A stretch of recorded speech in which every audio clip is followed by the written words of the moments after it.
ഇതിൽ പ്രത്യേകിച്ച് പുതിയ ടോപ്പിക്കായിട്ടൊന്നുമല്ല നമ്മൾ പറയുന്നത്. ഇടയ്ക്ക് വെച്ച് പറയാൻ വിട്ടുപോയ രണ്ട് കാര്യങ്ങളാണ് പറയുന്നത്. ഒന്നാമത്തത് നമ്മൾ ഈ ലോഗ് നോർമൽ ഡിസ്ട്രിബ്യൂഷൻ നോക്കില്ലായിരുന്നു. അപ്പോൾ ആ 5 ഫംഗ്ഷൻ്റെ ബ്രാക്കറ്റിൻ്റെ അകത്ത് വരുന്നതിൻ്റെ വാല്യൂ എങ്ങനെയാണ് കണ്ടുപിടിക്കുന്നതെന്ന് നേരത്തെ നമ്മൾ പറഞ്ഞില്ലായിരുന്നു. അത് ആക്ച്വലി നോർമൽ ടേബിളിൽ നിന്ന് തന്നെയാണ് കണ്ടുപിടിക്കുന്നത്. എന്താണ് ഒന്നുകൂടെ നോക്കാം. നമുക്ക് റിലയബിലിറ്റിയുടെ ഫോർമുല എന്തായിരുന്നു? 1 - 5 ഇതിൻ്റെ ഒരു പ്രോബ്ലം നമ്മൾ നേരത്തെ ചെയ്തതാണ്. പക്ഷേ ആ സമയത്ത് ഈ 5യുടെ അകത്ത് വരുന്ന ബ്രാക്കറ്റിൽ നിന്ന് വാല്യൂ എങ്ങനെയാണ് കണ്ടുപിടിക്കുന്നത് മാത്രം പറഞ്ഞില്ലായിരുന്നു.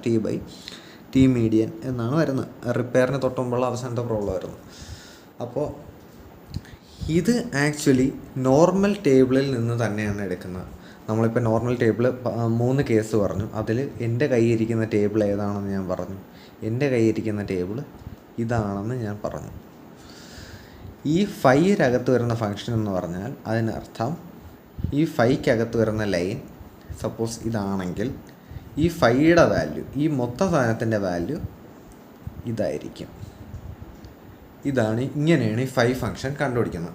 നമ്മൾ ഒരു പ്രോബ്ലം നോക്കിയായിരുന്നു. ആ പ്രോബ്ലത്തിൽ നമ്മൾ എന്താണ് കണ്ടുപിടിക്കേണ്ടിയിരുന്നത്?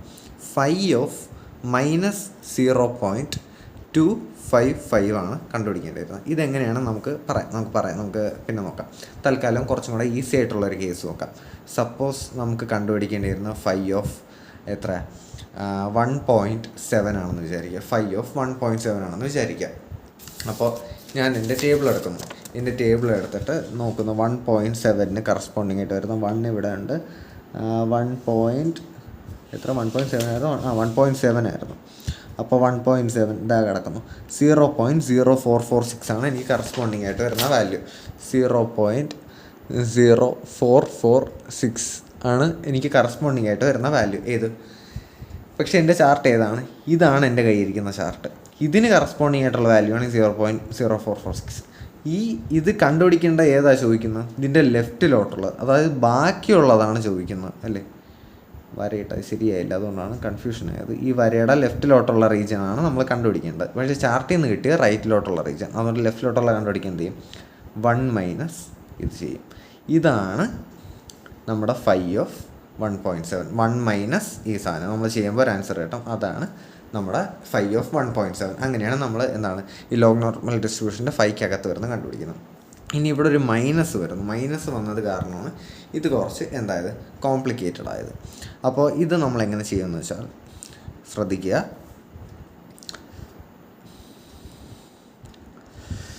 മൈനസ് ആയതുകൊണ്ട് ലൈൻ ഏത് സൈഡിലായിരിക്കും? ഇത് 0 ആണല്ലോ. ലൈൻ ഈ സൈഡിലായിരിക്കും. നമ്മുടെ ഈ സൈഡിലായിരിക്കും. നമ്മൾ എന്താ കണ്ടുപിടിക്കേണ്ടത്? ലെസ് ദാൻ ആണ് കണ്ടുപിടിക്കേണ്ടത്. ഈ ഫംഗ്ഷൻ അർത്ഥം നമ്മൾ ലെസ് ദാൻ ആണ് കണ്ടുപിടിക്കേണ്ടത്. അതല്ലേ ഇവിടെയും ചെയ്തത്. നമ്മുടെ കയ്യിലുള്ള ചാർട്ട് ഗ്രേറ്റർ ദാൻ ആണെങ്കിൽ ലെസ് ദാൻ്റെ വാല്യൂ ആണ് നമ്മൾ കണ്ടുപിടിച്ചത്. അതാണ് നമ്മൾ കണ്ടുപിടിക്കേണ്ടത്. അതുകൊണ്ടാണ് ഈ 1 - ഒക്കെ നമ്മൾ ചെയ്തത്. അതുപോലെ തന്നെ ഇവിടെ നെഗറ്റീവ് ആണെങ്കിൽ നമ്മൾ എന്താണ് കണ്ടുപിടിക്കേണ്ടത്? ലെസ് ദാൻ ആണ് നമ്മൾ കണ്ടുപിടിക്കേണ്ടത്. ഇത് നമ്മൾ കണ്ടുപിടിക്കേണ്ട റീജിയൻ ഇതാണ്. ഇത് -0.255 ആവുമ്പോൾ.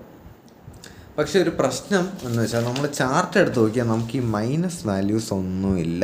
നമുക്കെല്ലാം പോസിറ്റീവ് വാല്യൂസാണ് കയ്യിരിക്കുന്നത്. അപ്പം നമ്മൾ എന്ത് ചെയ്യും? നമ്മളൊന്ന് ആലോചിക്കുക. ഞാനിത് ഒരിക്കൽ കൂടെ വരയ്ക്കുക. ഈ സാധനം സിമ്മെട്രിക് അല്ലേ? ഇത് സിമ്മെട്രിക് ആകുമ്പോൾ ഈ റീജിയൻ തന്നെ ആയിരിക്കുമല്ലോ. ഞാനിവിടെ 0.255 എഴുതിയാൽ ഈ റീജിയൻ ഇത് രണ്ടും സെയിം ആയിരിക്കുമല്ലോ. സിമ്മെട്രിക് അല്ലേ? എനിക്ക് കണ്ടുപിടിക്കേണ്ടത് ഈ റീജിയനാണ്. നെഗറ്റീവിൻ്റെ ലെസ് ദാൻ എപ്പോഴും ലെസ് ദാൻ ആണ് വരുന്നത്. ഇത് നെഗറ്റീവ് ആയതുകൊണ്ട് ഈ ഒരു റീജിയനാണ് കണ്ടുപിടിക്കേണ്ടത്. അത് എനിക്ക് ഗ്രാഫിൽ നിന്ന് കിട്ടാത്തതുകൊണ്ട് അതേ ഈക്വൽ റീജിയനായ ഈ റീജിയൻ ഞാൻ സെലക്ട് ചെയ്തു. എന്ന് പറഞ്ഞാൽ ഗ്രേറ്റർ ദാൻ 0.255 വരുന്നത് ഞാൻ സെലക്ട് ചെയ്തു. അതെനിക്ക് ചാർട്ടിൽ നിന്ന് കണ്ടുപിടിക്കാമല്ലോ. 0.255 എവിടെ വരുന്നത്? 0.25 എടുക്കാം നമുക്ക്. 0.25 0.4013 എന്നെനിക്ക് കിട്ടി. 0.4013 എന്നെനിക്ക് കിട്ടി. അതായത് ചാർട്ടിൽ നിന്ന് എനിക്ക് കിട്ടിയ വാല്യൂ 0.4013. അതേതാണ്? ചാർട്ട് ഗ്രേറ്റർ ദാൻ അല്ലേ എൻ്റെ ഇരിക്കുന്ന ചാർട്ട്. അപ്പോൾ ഈ റീജിയനാണ് എനിക്ക് കിട്ടിയത്. അത് തന്നെയല്ലേ ഈ റീജിയൻ, അത് തന്നെയല്ലേ ഇവരും ചോദിച്ചിരിക്കുന്നത്. അതുകൊണ്ട് ഇതെനിക്ക് 0.4013 എന്ന് എഴുതാൻ പറ്റും. ഇങ്ങനെയാണ് 5 ഈ വാല്യൂ കണ്ടുപിടിക്കുന്നത്. ഇനി പറയാൻ ഉദ്ദേശിച്ച വേറൊരു കാര്യം എന്ന് വെച്ചാൽ നമുക്ക് എന്താണ് ഈ B1 ലൈഫ് അല്ലെങ്കിൽ B10 ലൈഫ് എന്നൊക്കെ പറയുന്നത്. B1 ലൈഫ് എന്ന് പറഞ്ഞാൽ 1% ഫെയിലിയർ എന്നാണ്. 1% of total population fails. B10 life എന്ന് പറഞ്ഞാൽ 10% of total population fails. B.1 life എന്ന് പറഞ്ഞാൽ 0.1% ഓഫ് ടോട്ടൽ പോപ്പുലേഷൻ ഫെയിൽസ്. അപ്പോൾ ഈ B1 എന്ന് പറഞ്ഞാൽ 1% ഫെയിൽസ് അല്ലേ, അതായത് 99% സക്സസ് റേറ്റ് ആണ്, അതായത് റിലയബിലിറ്റി ഈക്വൽ ടു 0.99. ഇവിടെ B10 ലൈഫല്ലേ 10% ഫെയിൽ ആവും, അതായത് 90% സക്സസ് ആണ് എന്ന് പറഞ്ഞാൽ R ഈക്വൽ ടു 0.90 അല്ലെങ്കിൽ 0.9.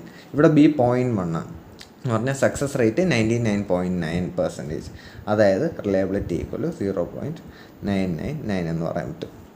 അപ്പോൾ ഇതാണ് ഓർമ്മിച്ച് വയ്ക്കേണ്ട വേറൊരു കാര്യം. ഇത് ഒന്ന് ശ്രദ്ധിച്ച് ചെയ്തോളൂ. ഇങ്ങനെയാണ് നെഗറ്റീവ് വാല്യൂ നമുക്ക് ടേബിളിൽ ഇല്ലാത്തതുകൊണ്ട് നമ്മളിത് ഇങ്ങനെയാണ് പ്രൊസീഡ് ചെയ്യുന്നത്.